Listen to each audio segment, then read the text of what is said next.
Барлықтарыңызға сәлем. Бүгін мен сіздермен Каспий магазиндегі ашық категориядағы және жабық категориядағы товарлардың тізімімен бөлісетін боламын.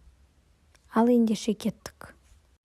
Ең алдымен жабық категориядағы товарлардың тізімімен бөлісейін.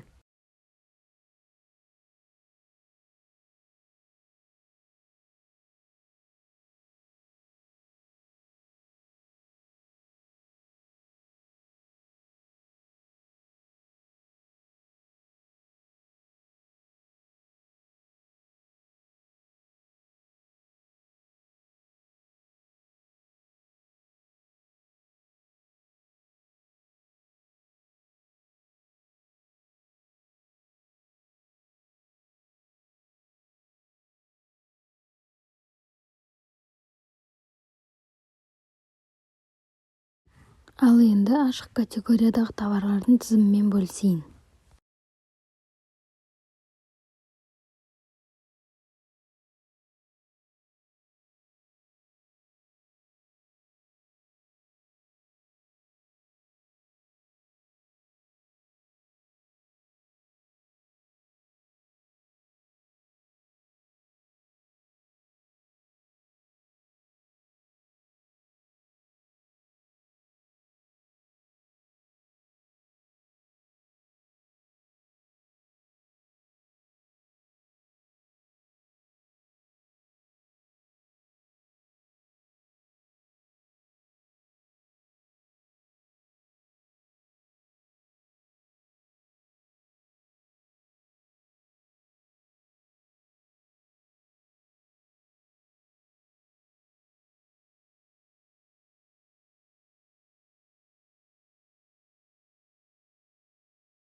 Мінекей, сіздермен Каспий магазиндегі ашық тұрған және жабық тұрған категориядағы товарлардың тізімімен бөлістім. Енді алдағы видеода Каспийдің доставкасы және товардың упаковкасы жайында айтатын боламын. Айтылған ақпараттар ұнаған болса, мен YouTube каналыма тіркеліп, лайк басып, комментарий жазуды ұмытпаңыздар.